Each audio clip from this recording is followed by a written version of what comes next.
হঠাৎ করে আজকে মনে পড়ছে সেসব প্রবাসী ভাইদের কথা, সেসব মানুষদের কথা যারা পরিবার থাকা সত্ত্বেও পরিবারের সাথে ইফতার করতে পারছে না, পরিবারের সাথে সেহরি খেতে পারছে না, চাইলেও পরিবারের পাশে থাকতে পারছে না।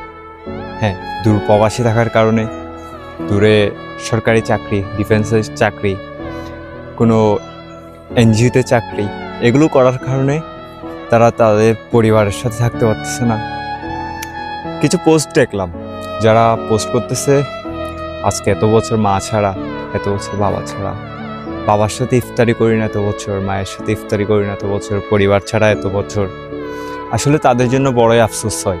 শুধু একটু টাকা ইনকামের জন্য, পরিবারকে খুশি রাখার জন্য নিজের সুখ বিসর্জন দিতে হয়, নিজেকে অনেক দূরে রাখতে হয়।